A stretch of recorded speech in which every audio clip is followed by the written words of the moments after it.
আল্লাহ রাব্বুল আলামিন বলেন, ফামিনহুম শাকিয়্যুন ওয়া সাঈদ।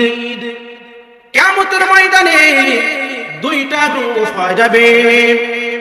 এক নাম্বার গ্রুপ হতভাগাদের গ্রুপ, দুই নাম্বার সৌভাগ্যবানদের গ্রুপ। আমার আল্লাহ রাব্বুল আলামিন ডাক দেয়া কয়, ফাআম্মাল্লাযীনা শাকু ফাফিন নার ওয়া আম্মাল্লাযীনা সুইদু ফাফিল জান্নাহ। কিয়ামতের ময়দানে দুইটা গ্রুপ হবে। একটা গ্রুপ হলো সৌভাগ্যবানদের গ্রুপ, আরেকটা গ্রুপ হলো হতভাগাদের গ্রুপ। আমার আল্লাহ জানা দেয়, ফাআম্মাল্লাযীনা শাকু ফাফিন নার, আর যারা হবে হতভাগা তাদের ঠিকানা হবে জাহান্নাম। নাউযুবিল্লাহ। ওয়া আম্মাল্লাযীনা সুইদু ফাফিল জান্নাহ, আর যারা হবে সৌভাগ্যবান আমার আল্লাহ তাদের ঠিকানা দিবেন জান্নাত। এবার আপনারা বলুন, আপনারা কি হতভাগা হইতে চান না সৌভাগ্যবান হইতে চান? সৌভাগ্যবান হইতে চান। আল্লাহ রাব্বুল আলামিন বলেন, যারা কিয়ামতের ময়দানে সৌভাগ্যবান হতে চাও তাদেরকে দুনিয়ার জীবনে দুইটা গুণ থাকতে হবে। কয়টা গুণ? আমার আল্লাহ রাব্বুল আলামিন বলেন, ইন্নাল্লাযীনা আমানু ওয়া আমিলুস সালিহাত কানাত লাহুম জান্নাতুল ফিরদাউসি নুজুলা। আল্লাহ রাব্বুল আলামিন বলেন, কিয়ামতের ময়দানে যারা সৌভাগ্যবান হইতে চাও দুনিয়ার জীবনে তোমাদের দুইটা গুণ থাকতে হবে। এক নাম্বার গুণ হলো ইন্নাল্লাযীনা আমানু, ঈমান। দুই নাম্বার গুণ হলো ওয়া আমিলুস সালিহাত, নেক আমল। আল্লাহ রাব্বুল আলামিন বলেন, ঈমান আবার কেমন ঈমান? আল্লাহ রাব্বুল আলামিন জানা দেয়, আমিনু কামা আমানান নাস। ও দুনিয়ার মানুষেরা, ঈমান তোমাদেরটা হইতে হবে পূর্বের মানুষের মতো ঈমান। পূর্বের মানুষ বলতে বোঝানো হয়েছে সাহাবায়ে কেরামদেরকে। সাহাবায়ে কেরাম যেমনি ভাবে ঈমান আনছেন, যেমনি ভাবে তাদের পক্ষের ভিতর ঈমানকে ধারণ করেছেন, লালিত পালিত করেছেন। আমার আল্লাহ রাব্বুল আলামিন ডাক দেয়া বলেন, আমিনু কামা আমানান নাস, তোমাদের ঈমানটাও ওই সাহাবায়ে কেরামের মতো ঈমান আনয়ন করো। আল্লাহর নবীর একজন সাহাবী হযরত বিলাল রাদিয়াল্লাহু তাআলা আনহু, মামলুকান লিউমাইয়া ইবনে খালফ আল-জুমাহি আল-কারাশি, কানা ইয়াজআলু ফি উনকিহি হাবলা ফায়াদফাহু আলা সিবিয়ান। হযরত বিলাল রাদিয়াল্লাহু তাআলা আনহু উমাইয়া ইবনে খালফের গোলাম ছিলেন। وكان أمية يخرج في وقت الظهيرة في الرمزاء وهي الرمل الشديد الحرارة। উমাইয়া কি করত? হযরত বিলাল রাদিয়াল্লাহু তাআলা গলার মধ্যে একটা রশি লাগায় দিত। রশি লাগানোর পর এই রশিটা বাচ্চা ছেলেদের হাতে তুইলা দিত। বাচ্চা ছেলেরা হযরত বিলাল রাদিয়াল্লাহু তাআলা আনহুকে গরু আর ছাগলের মতো রাস্তা দিয়া টানতো। ওই সময় বিলালের দিকে নজর করে তাকাইলে দেখা যায় তো বিলালের জবান থেকে আওয়াজ আসতেছে, আহাদ আহাদ, আল্লাহ এক। وكان أمية يخرج في وقت الظهيرة في الرمزاء وهي الرمل الشديد الحرارة، لو وضعت قطعة من اللحم لنضجت، كان يأمر بالصخرة العظيمة। অতঃপর হযরত বিলাল রাদিয়াল্লাহু তাআলা আনহু দুপুরের টাইমে যখন প্রচন্ড গরম, প্রচন্ড রৌদ্র ওঠে, ওই রৌদ্রের সময় হযরত বিলাল রাদিয়াল্লাহু তাআলা আনহুকে উত্তপ্ত গরম বালুর মধ্যে শোয়ায় দিত। ওই বালুটা এই পরিমাণ গরম ছিল, হাদিস শরীফের মধ্যে আসছে, লাউ উদিআত কিতাআতুম মিনাল লাহমি লানাদাজাত। ওই বিলালকে যে বালুর মধ্যে শোয়ায় দিত, ওই বালুটা এত পরিমাণ গরম হইতো, এত পরিমাণ গরম হইতো, যদি ওই বালুর মধ্যে একটা গোশতের টুকরা দেওয়া যায়, কিছুক্ষণের মধ্যে সেই গোশতের টুকরা সিদ্ধ হয়ে যাবে। হযরত বিলাল রাদিয়াল্লাহু তাআলা আনহুকে এমন গরম বালুর ভিতর শোয়ায় দিত, শোয়ার পর তার বুকের মধ্যে বিশাল বড় একটা পাথর দেয়া দিত। দেওয়ার পর বিলাল রাদিয়াল্লাহু তাআলা আনহুকে বলা হইতো, লা তাজালু হাকাযা হাত্তা তামুতা, আও লা তাজালু হাকাযা হাত্তা তামুতা বিমুহাম্মাদ, আও তাকফুরা বিমুহাম্মাদ, আও তা'বুদাল্লাহ ওয়াল উযযা। ও বিলাল, এই শাস্তি কতক্ষণ পর্যন্তই চলতে থাকবে? যতক্ষণ পর্যন্ত না তুমি মৃত্যুবরণ করো, অথবা যতক্ষণ পর্যন্ত ওই মুহাম্মাদের কালিমা না ছাড়ো, ততক্ষণ পর্যন্ত তোমাকে এই শাস্তি দেওয়াই হবে, অথবা যতক্ষণ পর্যন্ত তুমি লাত মানাতকে এরকম আল্লাহ হিসাবে, খোদা হিসাবে না মানবা, ততক্ষণ পর্যন্ত তোমাকে এই শাস্তি দিতেই থাকবো। হযরতে বিলাল রাদিয়াল্লাহু তাআলা আনহু জবান থেকে কেমন একটা আওয়াজ আসে। উমাইয়া হঠাৎ করে নজর করে যখন হযরতে বিলালের জবানের দিকে লক্ষ্য করে তাকাই, দেখে বিলাল ডাকতে বলেন আহাদ আহাদ, আল্লাহ এক, সন্দেহ নাই।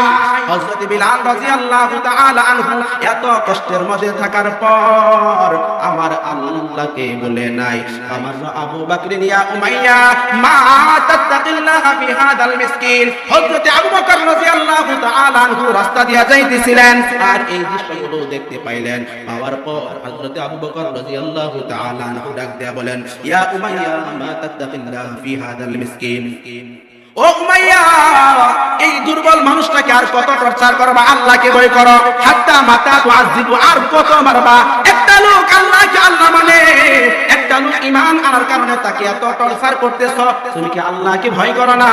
উমাইয়া ডাক দেয়া বলে, আসসালতাহু ফাআনকিযহু, সমস্ত নষ্টের মূল হইলা তুমি, সব দুষ্ট তুমি তো এই বিলালকে নষ্ট করছো। কারণ হযরত বিলাল রাদিয়াল্লাহু তাআলা আনহু যার কালিমার দাওয়াতে মুসলমান হয়েছিলেন তিনি ছিলেন হযরত আবু বকর। সুবহানাল্লাহ। অর্থাৎ আবু বকরের কালিমার দাওয়াতে বিলাল মুসলমান হয়েছিলেন, এইজন্য তাকে দোষারোপ করছে তুমি তো সমস্ত নষ্টের মূল।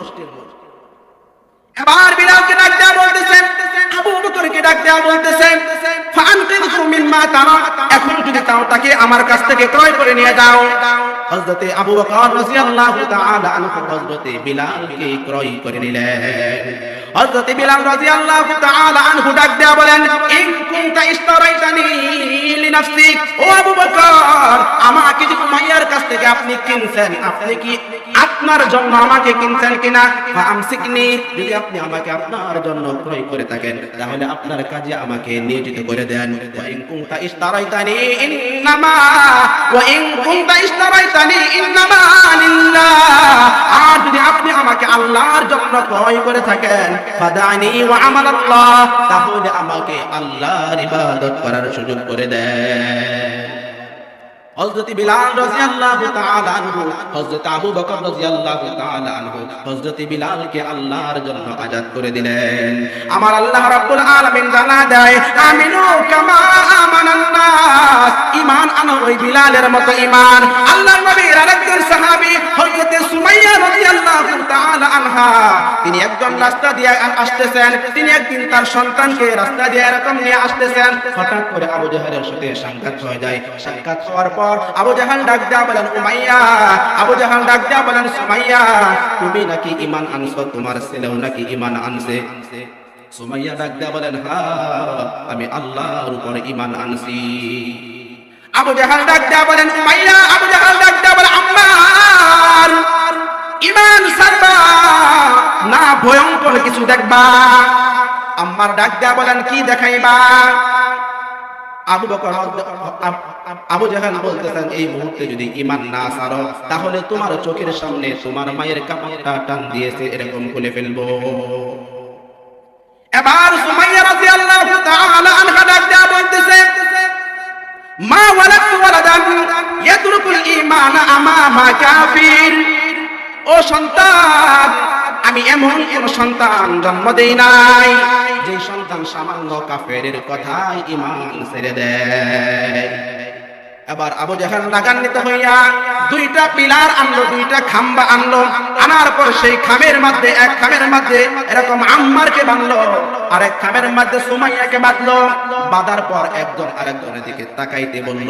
এবার এরকম আবু জাহেল বদমাশটা হযরত সুমাইয়া রাদিয়াল্লাহু তাআলা আনহার শরীর থেকে কাপড়টা টান দিয়ে খুলে ফেলে আম্মার রাদিয়াল্লাহু তাআলা আনহু চক্ষুটাকে নিচের দিকে দিয়ে দেয়, আর আল্লাহকে মনে মনে ডাক দেয়া বলেন, আল্লাহ, এই মুহূর্তে যদি জমিনটা এরকম ফাঁকা হয়ে যাইতো আমি নিচে চইলা যাইতাম। আবু জাহেল বদমাশটা বলে, আম্মারের ঘাটটাকে, আম্মারের মাথাটাকে উঁচু করে ধর যাতে তার মায়ের দিকে তাকাইতে পারে। নাউজুবিল্লাহ। এমন সময় হযরত সুমাইয়া রাদিয়াল্লাহু তাআলা আনহা ডাক দেয়া বলেন, ও আম্মার, যা হবার হবে, চিন্তার কোনো কারণ নাই। এমন এক আল্লাহর উপর ঈমান আনলাম যে আল্লাহর উপর ঈমান ছাড়া যায় না। এক পর্যায়ে আবু জাহেল একটা বর্ষা আনলো, আনার পর হযরত সুমাইয়া রাদিয়াল্লাহু তাআলা আনহার লজ্জাস্থানের মধ্যে এমন জোরে জোরে আঘাত করতে শুরু করলো, হযরত সুমাইয়া রাদিয়াল্লাহু তাআলা আনহা দুনিয়া থেকে এরকম বিদায় নিয়ে শহীদ হয়ে গেলেন। আল্লাহ রাব্বুল আলামিন ডাক দেয়া বলেন আমিনু কামা আমানান নাস, তোমাদের ঈমানটাও হযরত সুমাইয়া রাদিয়াল্লাহু তাআলা আনহার ঈমানের মতো আনম।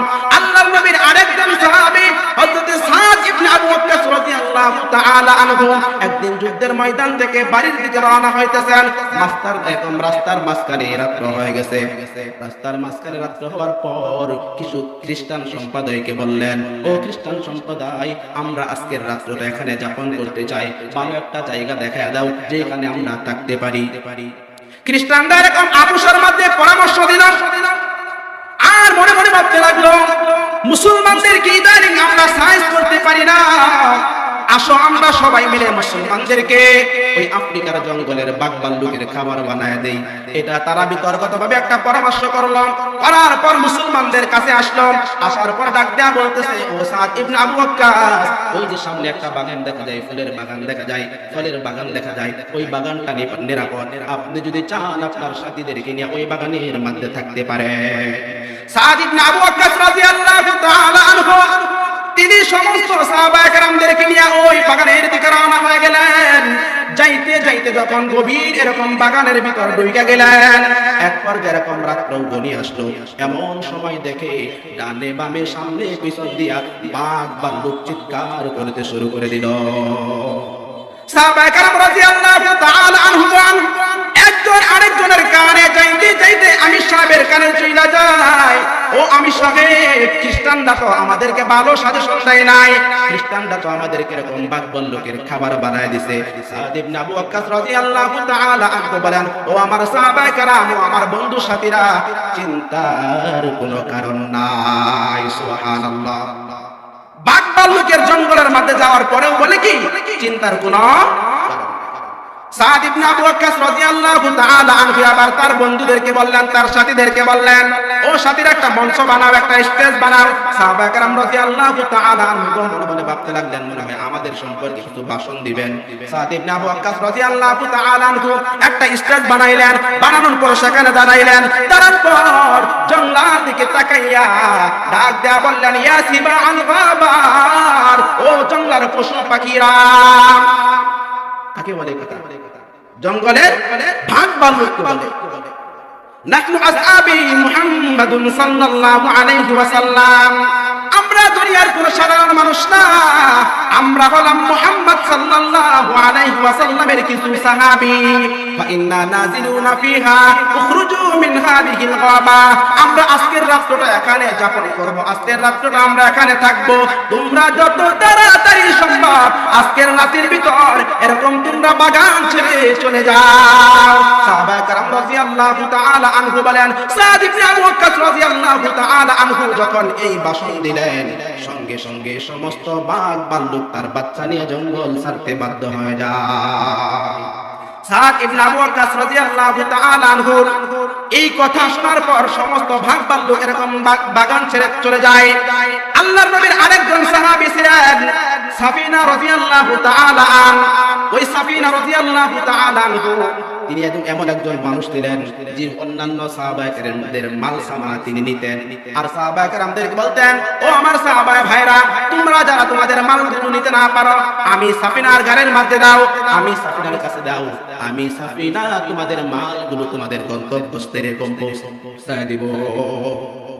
এই সাফিনা রাদিয়াল্লাহু তাআলা আনহু সমস্ত সাহাবীদের মাল নেওয়ার কারণে তিনি পিছনে পড়ে গেলেন। হঠাৎ করে দেখে একটা নেকড়ে বাঘ তার সামনে। বাঘ তো সাধারণভাবে কামড় দিবে, আক্রমণ করবে, এমন একটা অবস্থায় হযরতে সাফিনা রাদিয়াল্লাহু তাআলা আনহু ডাক দেয়া বলেন, ও নেকড়ে বাঘ, আমি দুনিয়ার কোনো সামান্য এরকম সাধারণ মানুষ না, আমি হলাম আল্লাহর নবী সাল্লাল্লাহু আলাইহি ওয়াসাল্লামের একজন সাহাবী। আমার সাথী ভাইরা আগে চলে গেছে, আমি পিছন পইরা গেছি মালগুলো বহন করার কারণে। আমাকে একা পাইয়া তুমি আমার সাথে খারাপ আচরণ করবা না, আমাকে কামড়ে দিবা না, আমাকে দংশন করবা না। যদি আমার সাথে খারাপ আচরণ করো, আমি সাহাবীদের মালগুলো পৌঁছাইতে পারবো না। সাফিনা রাদিয়াল্লাহু তাআলা আনহু যখন এই কথাগুলো বললেন, বাঘটা সাফিনার দিকে তাকায়ছিল, হঠাৎ করে উল্টা দিকে তাকাইয়া লেজটা এইভাবে নাড়ায় আর সাফিনাকে বুঝাইয়া দেয়, সাফিনা আমার পিছন পিছন আসো, তোমাকে তোমার বন্ধুদের পর্যন্ত পৌঁছায় দিব। আল্লাহ বলেন, আমিনু কামা আমানান নাস, ঈমান আনো সাদ ইবনে আবু ওয়াক্কাস রাদিয়াল্লাহু তাআলা আনহুদের মতো যাদের কথা জঙ্গলের বাঘ পর্যন্ত শুনতো। তাহলে আপনার আমার ঈমানটা আনতে হবে সাহাবায়ে কেরামদের মতো ঈমান। যদি এই ঈমান নিয়ে কিয়ামতের ময়দানে আমরা উঠতে পারি, তাহলে আল্লাহ বলেন ফাআম্মাল্লাযীনা সুইদু ফাফিল জান্নাত, তোমার জন্য আল্লাহর জান্নাত। আল্লাহ পাক রব্বুল আলামিন কিয়ামতের ময়দানে কিছু লোককে বিনা হিসাবে জান্নাতে দিয়ে দিবেন, সুবহানাল্লাহ। আর কিছু লোককে বিনা হিসাবে জাহান্নামে দিয়ে দিবেন। আর কিছু ঈমানদার এমন থাকবে যারা আল্লাহ পাকের দরবারে দাঁড়াবে, হিসাব দিতে পারবে না, গুনাহের কারণে তাদেরকে জাহান্নামে যাইতে হবে। হঠাৎ একদিন আমার আল্লাহ ডাক দেয়া বলবেন, ও ফেরেশতাদের দল, জাহান্নামের ভিতরে আমার যে সমস্ত ঈমানদার বান্দারা আছে তাদেরকে টেনে টেনে বাহির করো, বাহির করাইয়া আমার জান্নাতে দিয়ে দাও। ফেরেশতারা জান্নাতের ভিতরে এরকম খুঁজতে থাকবে, খুঁজতে খুঁজতে যে সমস্ত ঈমানদারকে জাহান্নামের ভিতর পাইবে, পাওয়ার পর দেখবে সমস্ত ঈমানদার পুরে কয়লা হয়ে গেছে। ফেরেশতারা ডাক দেয়া বলবেন, আল্লাহ না না না, এদেরকে জান্নাতে দেওয়া যাবে না। আমার আল্লাহ বলবেন, কেন কেন এদেরকে জান্নাতে দেওয়া যাবে না? ফেরেশতারা ডাক দেয়া বলবে, এরা তো পুইরা এরকম কয়লা হয়ে গেছে, এদেরকে যদি জান্নাতের ভিতরে দেওয়া হয় পরিবেশটা নষ্ট হইব। কি হবে? পরিবেশটা নষ্ট হবে। কয়লা হয়ে গেছে, জান্নাতে দিলে পরিবেশ নষ্ট না। আমার আল্লাহ রাব্বুল আলামিন বলবেন, ও ফেরেশতাদের দল, দেখো জান্নাতের গেটের পাশে একটা নাহরুল হায়াত নামে একটা এরকম নদী আছে, সাগর আছে। ওই সাগরের মধ্যে আমার ঈমানদার বান্দাগুলোকে গোসল করায় দাও। হাদিস শরীফের মধ্যে আসছে, ওই জাহান্নামে ঈমানদারদেরকে যখন সেখানে গোসল করাবে, গোসল করানোর সঙ্গে সঙ্গে দুনিয়াতে সবচাইতে সুন্দর মানুষের চাইতে 1000 গুণ সুন্দর হয়ে যাবে। আল্লাহ পাক তখন তাকে জান্নাতে দিয়ে দিবেন। অতঃপর আল্লাহ রাব্বুল আলামিন বলবেন, ও ঈমানদারের দল, আল্লাহ রাব্বুল আলামিন ডাক দেয়া বলবেন, ও ফেরেশতাদের দল, জাহান্নামের ভিতর এখন আর কোন ঈমানদার আছে কিনা?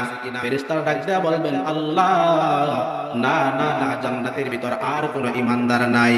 আল্লাহর নবী সাল্লাল্লাহু আলাইহি ওয়াসাল্লাম বলেন, তখনও কিছু ঈমানদার জাহান্নামের ভিতর থাকবে যাদের ব্যাপারে ওলি জানে না, নবী জানে না, গোটা ফেরেশতারা পর্যন্ত জানে না।